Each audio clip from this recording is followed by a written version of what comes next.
Bonjour à tous, bienvenue dans la caverne de l'oracle. Alors moi c'est Chronos. Je vous présente le tarot de Dante aujourd'hui, édition intuitive Lo Scarabeo avec son petit coffret en cloche qui s'ouvre sur le dessus. Le jeu un petit peu médiéval, j'aime bien. Donc c'est basé sur l'œuvre du poète et du philosophe Dante Alighieri, hein, d'accord? Donc pour les gens qui me découvrent, bienvenue, n'hésitez pas, abonnez-vous, mettez la petite cloche de notification, je présente pas mal de jeux et je fais des tirages intuitifs thématiques en fonction des jours de la semaine. Voilà. Pour les gens qui me suivent régulièrement, merci d'être là, fidèle au poste, merci pour les likes et merci pour les commentaires. Pour une fois, je vais vous présenter un jeu de qualité. Alors, une fois n'est pas coutume. Alors, si, ici, une fois c'est coutume. Je présente beaucoup de jeux de qualité et rarement des jeux à unité. Ça m'est arrivé 2 fois de présenter des jeux en disant: «Ah, n'allez pas là-dedans». Alors, on commence tout de suite avec le synopsis. Le poète et le philosophe Dante Alighieri est célèbre pour son œuvre magistrale, la Divine Comédie, l'une des plus importantes de la littérature médiévale. Il y dépeint le voyage d'une âme à travers l'enfer, le purgatoire et le paradis, 3 étapes qui ponctuent toute quête spirituelle. Ce superbe tarot, qui reprend l'imagerie du Moyen Âge, est directement inspiré du chef-d'œuvre de Dante. En le consultant, vous vivrez une véritable expérience initiatique grâce à laquelle vous apprivoiserez la peur et l'incertitude représentées par l'enfer et le purgatoire pour accéder à la félicité paradisiaque. 78 cartes illustrées, un livret 124 pages, le livret assez succinct, il n'y a pas d'image dedans, d'accord? Aucune image. On explique l'œuvre et un petit peu la vie de Dante. Ensuite, on a un tirage de Dante en 4 cartes. Donc paradis, purgatoire, non, enfer, purgatoire, paradis et la route acheminée. Voilà, 4 cartes. Et ensuite, vous avez les arcanes majeures, arcanes mineures, ici en positif et négatif. Donc là, rien de spécial. Il permet de débuter. C'est assez succinct. Donc ça va. Voilà, ça va. Il n'y a pas de problème. On y explique un petit peu les signes, les symboles. Voilà. Rien de spécial sur le livret, ça fait le travail. La petite carte ici, l'arrière très sympathique, réversible, dos réversible, le jeu pelliculé, donc ça va bien vieillir. Le scarabéo, voilà, il n'y a pas de problème, hein. Tranche blanche, je valide. Tranche blanche, voilà, ça m'évite d'avoir les tranches qui s'abîment. Allez, on commence avec la carte du fou. Donc j'aime bien, je vais essayer de vous le mettre comme ça pour que vous ayez bien les détails. Bonne épaisseur, très très bonne épaisseur de carte. Oui, je valide l'épaisseur. Je valide la texture, c'est pelliculé. Il y a les symboles, ça respecte bien le rider weight. Dans l'ensemble, je dirais. Dans l'ensemble, ça respecte bien le rider weight. À voir sur les arcades mineures. D'accord? À voir sur les arcades mineures pour le rider weight.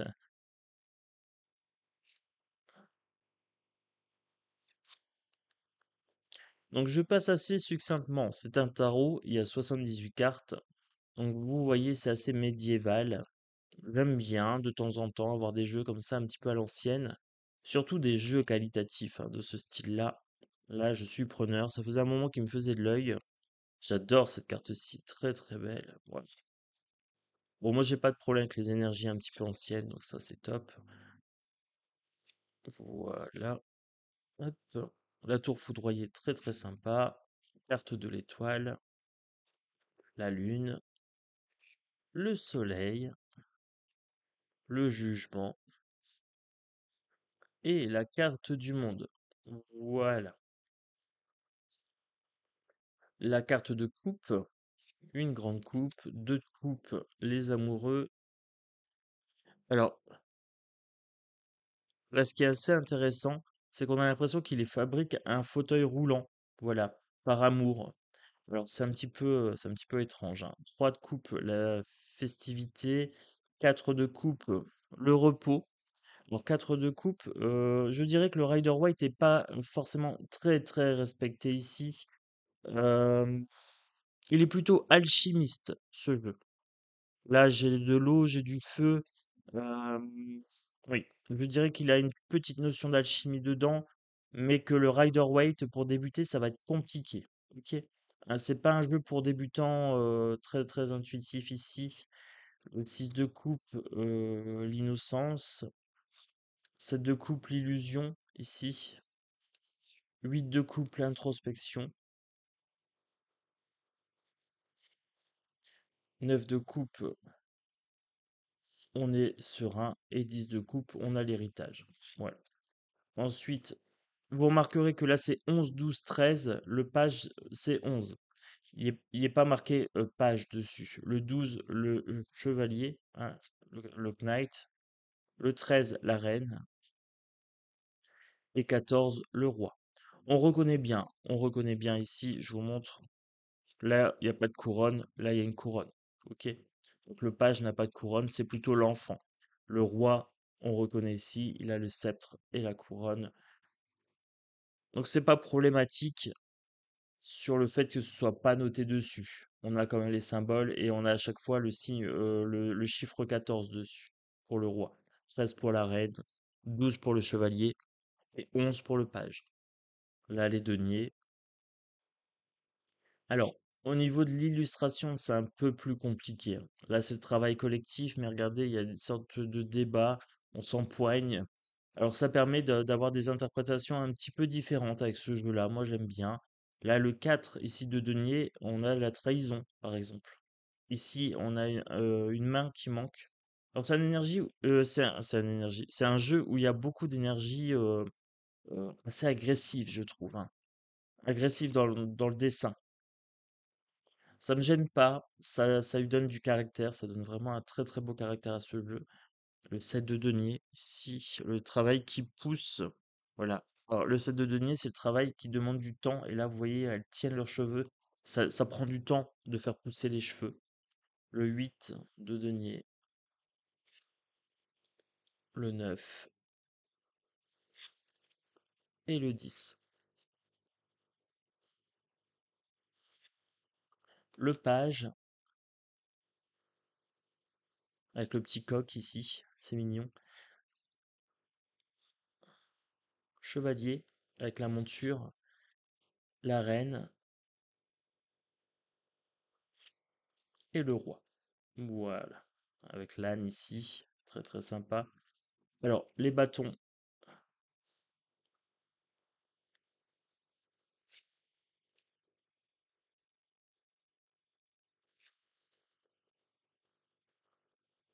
c'est une interprétation qui m'est personnelle. Je trouve que le bâton est vraiment symbolisé de façon très phallique dans ce jeu.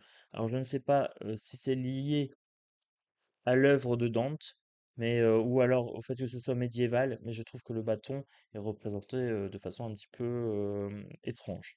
Voilà. Un petit peu ambigu, je dirais.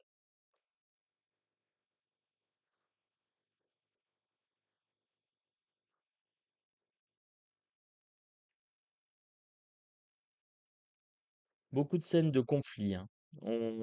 J'ai l'impression qu'il y a plus de scènes de conflit que dans un Rider White classique. Le jeune homme amoureux, les nouvelles qui arrivent, la reine. Là, on a un côté très maternel ici. On a l'impression qu'elle chérit le bâton. Voilà. Le roi. Et là, on passe sur les épées. Donc, c'est la famille que je préfère. Donc, c'est ici que je vais me rendre compte, en fait, que le Rider White n'est pas respecté. C'est sur ces cartes-là que je m'en suis rendu compte. Le 2 d'épée, là, j'ai pas la décision avec les yeux bandés comme j'ai d'habitude, le choix. Le 3 d'épée, là, ça peine de cœur. Là, j'ai un bateau qui est brisé, donc je pourrais m'y retrouver à peu près. Le 4 d'épée, le repos. Le 5 d'épée, la stratégie. Le 6 d'épée, regardez, s'éloigner du danger. Euh, j'ai pas forcément le bateau ici. J'ai pas forcément le bateau. 7 d'épée, fourberie. Là, j'ai une sorte de conflit. Hem, il y a eu potentiellement un meurtre ici, là, en bas. Le 8 d'épée, situation inextricable. Bah là, je l'ai pas forcément. Par contre, j'ai un masque. J'ai une illusion ici. J'ai un persona. Au niveau psychologique, j'ai un persona dans le bas. Le 9, les cauchemars. Là, elle est en train de noyer un enfant. Alors, je ne sais pas si vous le voyez, mais elle est en train de noyer un bébé en bas. C'est des images très très dures, hein. Ça fait très médiéval. Le 10 d'épée, là, c'est la fin. C'est terminé. Voilà. Donc, pareil, image assez dure. Avec le serpent ici. Avec les diables en haut. Le cavalier. Le page. La reine. Et là, le roi a les yeux bandés. Ici. Voilà la petite carte de présentation. En plus, Intuitive Édition. Allez, on se va faire un petit tirage. Ça va être sympathique. Les énergies sont assez costauds. Euh, je vais le faire que à l'endroit, puisque pour moi c'est suffisant. Je prends à l'endroit pour ce jeu-là. On peut le faire en droit envers, hein. Aucun souci, le jeu s'y prête parfaitement. J'ai un as d'épée qui vient de sauter. On me dit qu'il y a une nouvelle idée. Il y a quelque chose en approche.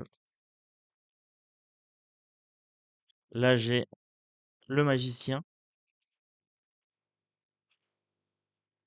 Hop, je prends pas celle-ci puisque j'ai pas encore bien mélangé. Et elle était attenante au magicien. Voilà, j'en voudrais une troisième. Allez, on se fait un petit tirage de Dante. On se fait un petit tirage de Dante. En quatre cartes, du coup. Trois cartes pour commencer. Alors, pour le tirage de Dante, ici on a le paradis, ici on a le purgatoire, et ici on a l'enfer. Ici, l'enfer, on a une tête de mort. On me dit peut-être que l'enfer, c'est le mental. Avec la carte de l'épée, ici, comme si le mental était trop lourd. Regardez cette épée comme elle est lourde. D'accord? Il la traîne, il a du mal à s'en servir. Je ne sais même pas s'il pourra la lever. Regardez, ça s'entoure ici au niveau de sa jambe. Comme s'il était enlisé dans ses pensées. Il y a une sorte de serpent dragon ici, hein, qui vient comme si ça le contraignait à ralentir un petit peu dans la matière et à être trop dans le mental, à envisager des mauvaises choses ici. Donc l'enfer, ça serait ça. Ensuite, pour le purgatoire, on me dit, mais vous avez toutes les clés en main, d'accord? Vous avez toutes les clés en main pour vous libérer de ce mental qui est envahissant. Vous avez la créativité, vous avez les moyens financiers, vous avez le mental et vous avez le contrôle des émotions. Ce sont ces quatre choses-là à maîtriser pendant le purgatoire pour arriver au paradis. D'accord. Et là, avec le 5 de denier, normalement, c'est la pauvreté. Quelque part, le paradis, on me dit qu'on s'est délesté du superflu. On s'est délesté du mental trop envahissant. On s'est délesté aussi de la possession matérielle à outrance. On s'est aussi délesté de son trop-plein d'émotions. Ou alors on a rempli. Si jamais on n'avait pas assez d'émotions, on a rempli et ça coupe. Et on s'est délesté de son besoin de sa créativité trop importante. Alors là, on s'est délesté surtout, par exemple, du narcissisme et de la mégalomanie. D'accord? Là, on me dit que point trop n'en faut, pas d'excès. On peut se délester, travailler avec son cœur. Et ici, la route, du coup, je prends la quatrième carte, parce que là, j'avais enfer, purgatoire et paradis. Pour la route, on me dit deux deniers. On me dit d'être dans l'équilibre, d'être dans la maîtrise. C'est la voie du juste milieu. D'accord? Avec ce deux de denier, c'est dans la matière, c'est l'équilibre, savoir jongler. Ok. Donc, pour pouvoir maîtriser ce mental envahissant, nous avons toutes les clés en main pour passer l'étape du purgatoire, enfer purgatoire, pour arriver au paradis, c'est-à-dire un dépouillement de tout ce qui est excédent, d'accord? Et savoir combler ce qui manque. on est dans une carte d'équilibre, c'est la voie du juste milieu. Donc ça me convient bien. Il y a quelque chose d'ésotérique dans ce jeu, il y a quelque chose de puissant, il y a quelque chose d'ancien. Voilà. Et ça me va parfaitement. Et ce tirage de Dante me va à ravir pour ce jeu. Enfer, paradis, purgatoire, plus la route. Topissime, les amis. Voilà, très très belle énergie.